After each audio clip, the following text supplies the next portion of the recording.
It is Locked On Jazz for the 25th of May. Shot distribution and what leads to winning has changed dramatically in the NBA. So yes, I'm totally nerding out on you here, but it could be a great show. Plus, Donovan Mitchell's season in review and the Brooklyn Nets, they have anything we want. It's all coming up on today's edition of Locked On Jazz. Pow!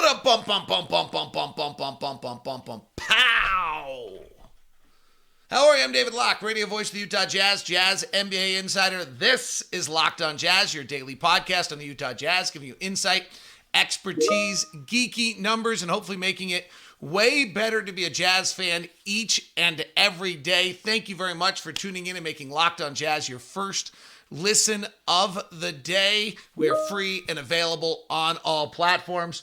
For those of you that are listening on the podcasts, thank you very much. 5-star reviews, you greatly appreciate it. You notice there was no open today because if you're watching on YouTube, you're seeing a whole new pizzazz and rolling ticker tape and notes on the side and all sorts of things we're playing around to see what we can do to make the video program look better than ever before. So feel free to follow Locked On Jazz on YouTube. Feel free to drop some comments of what you think of how this looks, and we're going to hopefully play along with live polls and tweets and hashtags and all sorts of fun stuff once I figure it out, but I haven't totally figured it out yet. So this is, once again, you're the guinea pig and the experiment. So I'm totally fired up for this and nerding out at the highest level because I did some research last night on what's leading to winning, kind of the series what wins. Yesterday we did, really you got to shoot. Like we kind of figured out you got to shoot, not surprising. The old story is you had to shoot in the right places. And I'm not sure that's totally true anymore. And this is a huge change to where the NBA was a few years ago. So I'm going to start there. I'm planning to get to the Donovan Mitchell season review and hopefully get into the Nets. But actually, I don't know that we're going to get to everything because this feels heavy and it feels cool. And if you're a Locked On listener, it feels like you're going to kind of dig this. So let me start on there's this book. Basketball on Paper. That's the everything. That's the Dean Oliver book that kind of revolutionized how you look at the NBA. So let me start with we're looking at just shot location. Not if you make the shots, just where you're forcing people to shoot from, how they're getting their shots, where those shots are coming. Thank you to Cleaning the Glass website for this data. And I'm going to start on the defensive end. This is pretty interesting. Because when I do the offense, it's going to be very different, and it's going to explain a little bit of where regular season teams sit versus playoff teams, and why a team like the Utah Jazz can be as good as it is in the regular season, but struggle in the playoffs. This is pretty eye-opening. So we've talked about this a lot. The biggest trend that's going on in the NBA right now, number one trend, is teams taking away the rim. In the last season of teams that denied the rim, there were now 8 teams at 30% or below the shots at the rim allowed. They only allowed their opponent to have 30% or fewer shots at the rim. Last year, there were 2. The year prior, when Milwaukee started this revolution in the 1920 bubble season, there was 1. Okay? So Milwaukee started this revolution in the 1920 season, and they were the only team in the entire league that allowed their opponents 31% or fewer shots at 31% of their shots or fewer at the rim. By 2021, just 1 year later, that number jumped to both Milwaukee and Washington, I believe, that were at under 30, and there were 5 teams under 31. And then this last year, we go to 2021, and the entire league says you can't have the rim anymore. And it goes to 8 teams, as I just mentioned, 30% or below, and 10 teams at 31% or below. Does that work? Yes. The top 6 teams in the league that denied the rim won on average 49 games as those 6. And the teams that allowed shots at the rim won on average 33% of their, or not 33%, 33 games. So the top 6 teams in the league at denying the rim, Rudy Gobert, Brook Lopez, DeAndre Ayton, Boston and Robert Williams, Golden State with somehow. They won 49 games as a group on average. The bottom 6 teams won on average 33. Okay, if you go back to yesterday's show, the only thing that impacts winning more than that was actually making shots and denying shots. Right? Offensive efficiency was actually, if you were a bad offensive team, you only won, the bottom 6 teams only won 24 games. Yesterday we did the 4 factors. Offense, shooting, turnovers, rebounds, and free throws. And then offense efficiency. Today, what we're looking at is shot location. So if you deny the rim, and you're a top 6 team at denying the rim, you win on average 49 games, 50 games. To the argument, if you have Rudy Gobert, you might just win 50 games. That's it, automatically. If you don't, and you allow shots at the rim, and you're in the bottom 6, you, on average, win 33 games. The other one that's super interesting here is the mid-range, defensively. Defensively. You force the most mid-range shots. So either in the paint non-restricted or in the long twos. If you force the most amount of those shots defensively, you win on average, the top 6 teams in the league, top 20%, you win 51 games. If you're in the bottom 6, teams don't shoot mid-range shots, you only win on average 38. So, and that is the biggest number. That is the biggest number I've got on the sheet here. Here's where this gets really wacky. And that's the 3-point shot. If you are in the top 6 in the league at denying the 3, I can't believe this is right. I actually want to double check my numbers on this. If you're in the top 6 in the league at denying the 3, you win on average 36 games.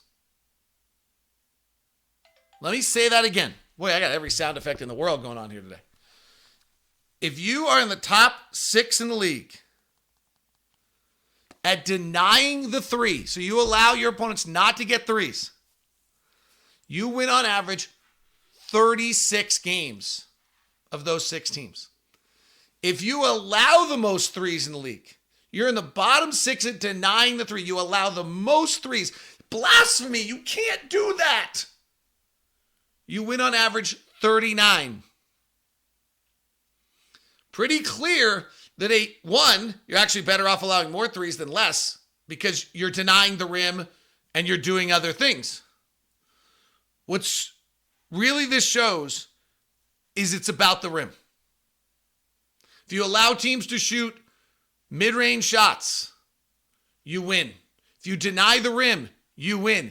The 3, there's no correlation right now to denying the 3 and a great deal of winning. There is a slight correlation to denying the corner 3. The corner 3, if you're in the top 6 at denying the corner 3, you win average 45 wins. And if you're in the bottom 6, you average 40 wins. I don't know if this is coming across. I find it fascinating. So the takeaway here is that defenses in the regular season to lead you to victory have to take away the rim and force you into mid-range shots. The 3, nah. The rim, again, top 6 teams in the league at denying the rim win 49 games on average. The bottom 6 teams denying the rim win 33. There's the margin. Here's what's crazy. There's no correlation between winning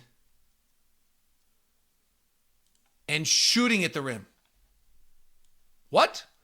I just told you how important it is for you to deny the rim defensively. But if you flip this around and we pull the teams that shoot the most at the rim in the NBA, the teams that took the absolute most shots of any team in the league at the rim, there's no correlation between what they're doing and winning. The teams that took the most shots at the rim won, on average, 31 games. The 6 teams that took the fewest shots at the rim won 52 games. What? So on defense, all the defenses are now built to deny the rim to such an extent that if you don't have an offense that can score without getting to the rim, you lose. So if you're rim dependent, and you're one of the 6 teams in the league that shoots at the rim most of anyone in the league, so you're rim dependent, your average win total was 31 games. If you're one of the 6 teams that's completely non-rim dependent because you've got such good shooters and you can do so many other things, you win 52%. You won on average 52 games. 52! It's one of the biggest numbers we've seen on anything here. Literally, don't build your team offensively to go to the rim anymore because everyone's denying the rim. It's crazy. I'll elaborate on that some more. That's wild. I don't know if you think so, but I do. Today's show is brought to you by Steve Carter of Intercap Lending and our good friends over at Intercap. Intercap is a nimble lending company, and right now you need a nimble lending company, and they really do amazing work. Steve Carter has been with us for a long time now. They've sponsored our program, and Steve is one that for me, it's just an absolute pleasure to tell you to go visit Steve Carter over at Intercap because the reviews I get back from all of our Locked On people, and that can be everything from our COO to one of our hosts to one of you that is listening to Locked On Jazz, have been through the roof. Steve Carter's number is 385-800-8528. Intercap Lending, NMLS number 190465. For more information, visit intercaplending.com. Intercap is a local Utah company that is helping lenders all across the country. So you don't have to only be in Utah to use Intercap. If you want me to, I'll set you up with a personal meeting with Steve. Email me at dlock09@gmail.com. That's dlock09@gmail.com. And we'll set you up with Steve. They're hyper responsive. They embrace change. The borrow experience is unbelievable. He's done 2 mortgages for me, and he was through the roof at how great he was at doing it. It's Steve Carter. You can call him directly if you don't want to involve me. 385-800-8528. It's Intercap Lending. Feel free to email me first if you want to have me hook you up with a VIP connection. Today's show is also brought to you by Built Bar. I didn't know this till I was on with Scotty and Hands yesterday, but Built Bar, the grasshopper cookie is back. So are the granola bars. They are rolling out everything right now. So, Locked 15 gets you 15% off. I got to tip my hat to Built Bar. Yesterday, I was so excited to order grasshopper cookies. I was on with Scotty and Hands. I did it while I was on with them, and I forgot to put in my Locked 15 promo code. And I emailed them, and they put it in for me. How great is that? The granola bars are back. 15 grams of protein, plus granola, coconut, chocolate peanut butter, and white chocolate berry. Your Puffs grasshopper cookie is back and on sale. The brownie batter, the coconut marshmallow, the churro, it's built. It's all amazing, and the macros are through the roof. 130 calories, 2.5 fat grams, 4 net carbs, and 4 grams of sugar, 17 grams of protein. It's all at Built.com. Use the promo code LOCKED15. All right. I've got a lot of energy today for no reason. If you're at the very end of the show, I'll crack a joke with those of you that are, for those of you that get it, and you'll laugh, hopefully. All right, so I want to continue this, but I do want to get to the Donovan Mitchell season in review. So we just exposed that the next step of this is, so then I dug in and looked at offensive shot location. So offensive shot location, which I've always thought was one of the most important things in the game, which is basically you got to make sure you take the money ball shots. No longer on the offensive side is correlating to winning. The 6 teams that had the best offensive shot location last year, obviously because the teams went to the rim, won 32 games, and the 6 teams that had the worst shot location won 49 games. And what's interesting about this is almost all of them are playoff teams. And so what's happening to the Utah Jazz and some other teams probably when they get to the playoffs, Milwaukee and some of their playoff problems, though they won a title, is you build your regular season defense to take away the rim because that's what leads to winning. But the teams that are in the playoffs are in the playoffs because they're not rim dependent. I maybe it's intuitive. Maybe you don't think this is that cool. This is a dramatic change from where the league was. If you take more mid-range shots, you actually win. Actually, if you take a lot of mid-range or no mid-range, you actually don't win. If you're in the top 6 of taking the most mid-range shots, you win 41 games. If you're in the bottom 6, you win 37. Neither of those is good. If you take the most threes in the league, top 6 teams, the most threes, you win on average 45 games. If you take the least, you win on average 45 games. In offense right now, other than, frankly, corner threes, there doesn't seem to be the shot. It's actually what your team can do. And the teams that win are the teams that are taking contrary to Moneyball shots, but the defenses that win are the ones that force those shots. And so when you get to the playoffs and you're built on complete rim defense, as many teams are, as so many teams are, as the entire league has gone that direction, the teams that actually win in the playoffs are the teams that have the offensive built to handle that. It's maybe intuitive, but it's a pretty interesting question, and it does stem to the question of why does Rudy Gobert feel less prominent in the playoffs? And the reason is because if you're going to win in this league, to get to the playoffs, you better deny the rim defensively. But the minute you get to the playoffs, you're now facing teams that are no longer rim dependent. I think it's amazing. I didn't know that. Honestly, intuitively maybe, but not statistically. I hope you think that's cool. Feel free to leave your comments in the comment section if you're on YouTube. Feel free to hit me at DLock09 on Twitter if you're listening on a podcast so we can have you involved. Donovan Mitchell season in review. Donovan Mitchell is just 25 years old. I was talking to someone yesterday who knows the NBA way better than I do, and they were talking about Boston and kind of the blowouts, and they're like, hey, they're 24 and 25. They're really, really young. It's going to be interesting to see if they can hold this thing off because they are so young. But Donovan got better this year. He's in his 5th year in the league. His scoring was about the exact same. He took about the same amount of shots. For whatever strange, mysterious reason, one of his primary weapons this year left him, which was the catch and shoot 3. It never came back. I waited all year. There were little streaks during the year where I was convinced that he was going to get it rolling and start burying that 3, and he never did. Coming into this season, Donovan was the number 2 catch and shoot 3-point shooter in the NBA behind Joe Harris at 43%. And this year he shot 35% on his catch and shoot 3s. His off the bounce 3, slight increase, 36%. He was at 34 the last 2 years. So you see a little pickup. His pick and roll game was elite up until March. And then something happened, but something just happened to Donovan in March. Maybe it was the concussion, frankly. It kind of parlays. Donovan and Rudy were the number 1 pick and roll combination till March 1. And then after March 1, Donovan and Rudy were 61st out of the top 100 pick and roll combinations. And Donovan and Hassan, who were the 5th best pick and roll combination up till March 1, were 86th out of 100.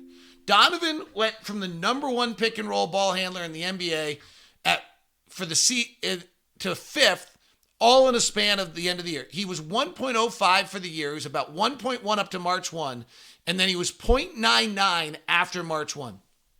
I don't know what happened. Fatigue? There are a lot of numbers on Donovan this year that lead to say he got tired. He wasn't particularly good in fourth quarters. He wasn't particularly good on back-to-backs. He shot 40% from the field and 29% from 3 on back-to-backs. Usually those games are without Mike Conley.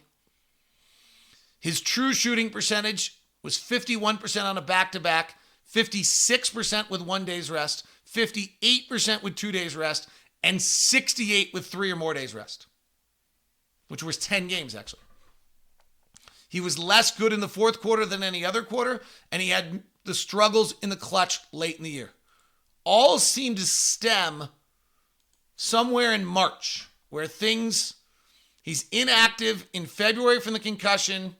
He then comes back, plays about, I think it was 8, 9, 10 games.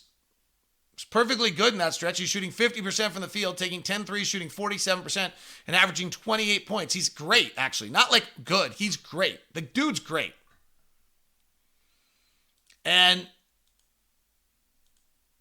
then from March 1 on, he still puts up decent numbers, but they're not as good. He averages 26 points. He shoots 43%, 34% from three.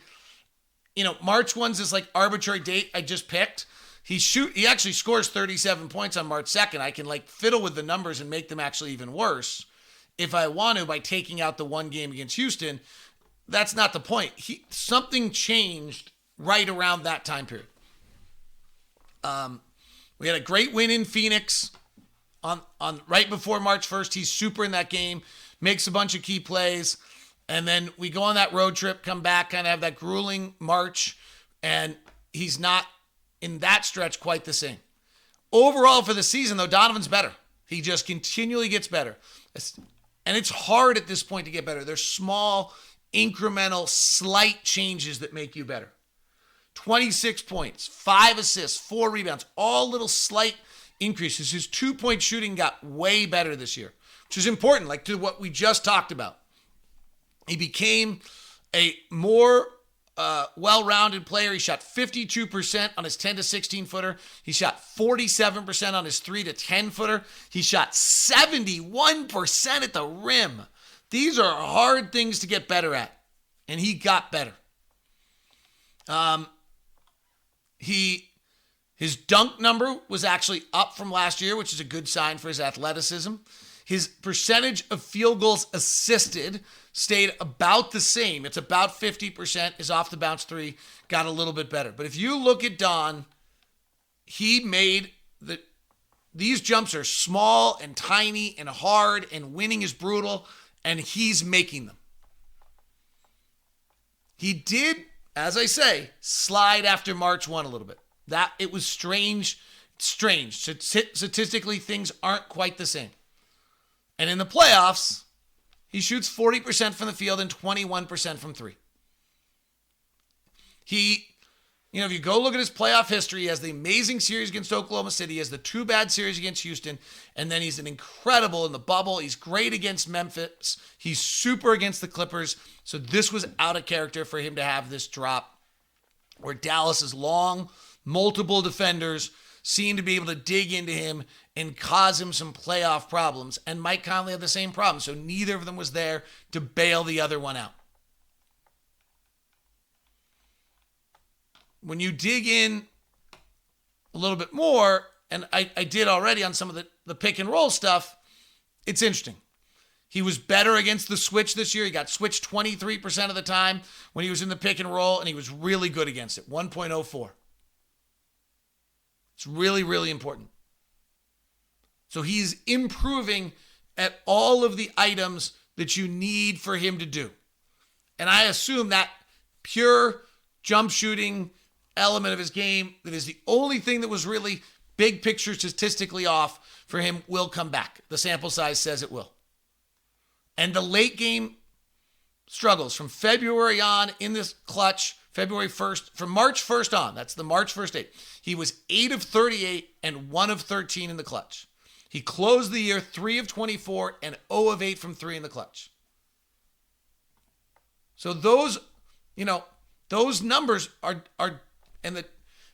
and the not as good on back-to-backs and not as good in fourth quarters like that, those may all tie into something. There's something, a fatigue, a wearing down during the course of a game that he's got to look into. His body is a running back body, right? It's not like a sprinter's body, but that's probably something he's got to look at.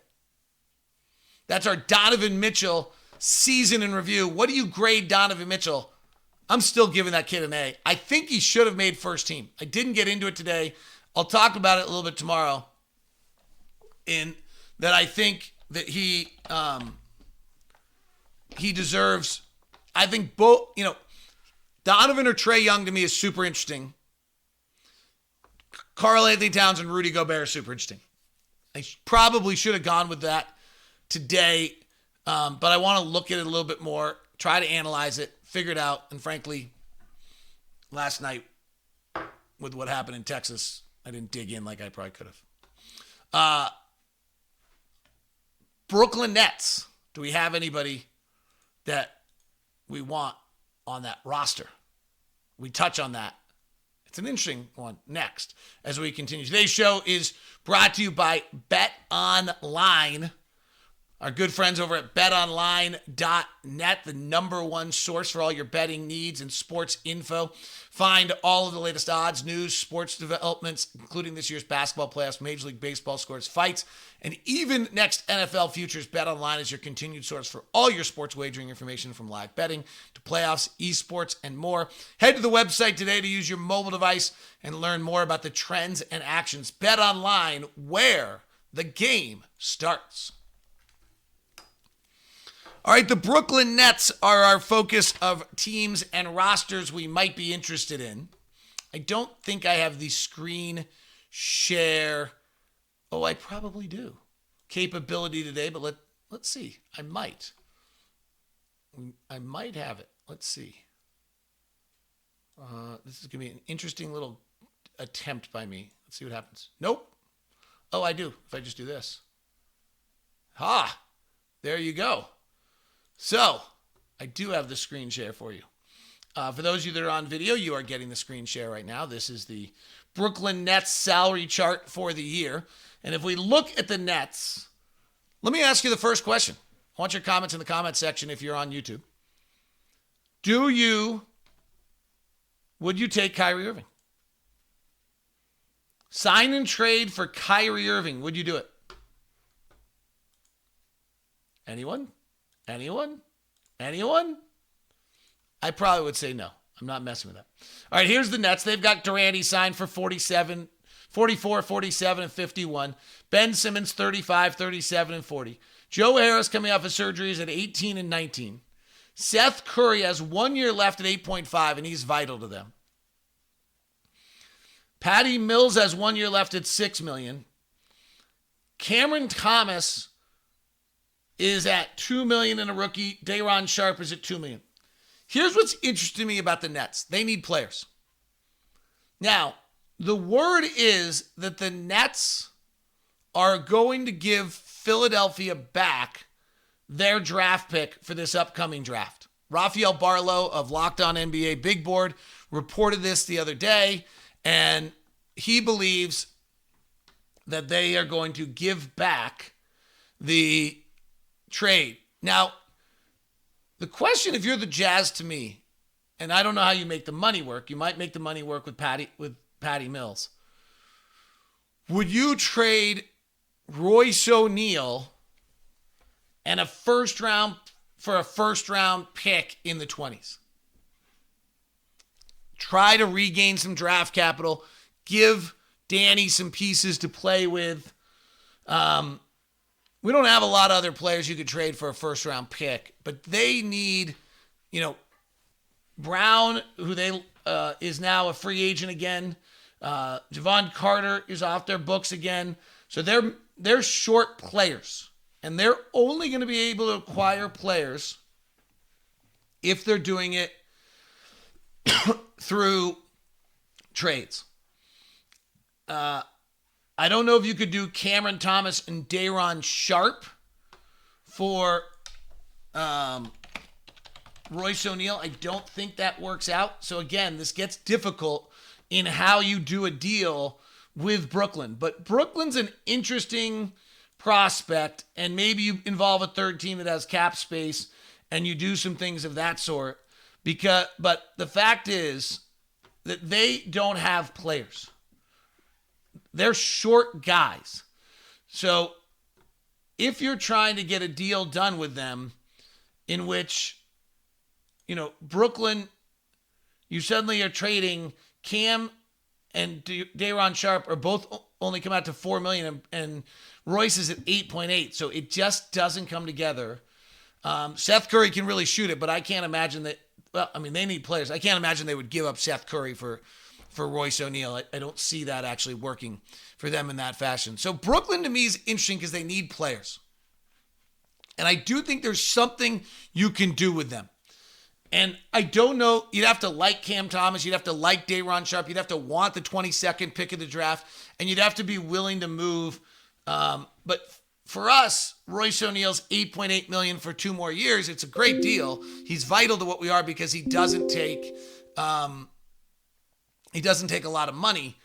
But I don't know that, if we're trying to get younger, we're trying to get more athletic, we're trying to add pieces to the puzzle, he's one of the guys you have to look at moving at that point. So that's the interesting one to me about Brooklyn and worth taking a look at. That is today's show, Locked on Jazz. Hopefully all the new technical stuff other than the fact that my computer was making every noise imaginable. And I now just see a thing where I probably could have gotten rid of it. So we'll do that the next time. Any thoughts on the new little graphics and all that stuff, please let me know. Feel free to leave comments in the comment section or email me at dlock09 or email me at dlock09@gmail.com or tweet me at dlock09. Thank you very much for tuning in. This is Locked on Jazz. Tomorrow, we will look at Jordan Clarkson's season, and our team that we take a look at is the Charlotte Hornets. There is a possibility I don't get a show out tomorrow. I got some parenting things I have to deal with. For those of you that are wondering what my little joke to you was, if you're over 50, here's what I got to tell you. I haven't eaten since Monday at midnight. And somehow I still got enough juice. I got a lot of juice. That's all I got is juice. See ya. Have a good one.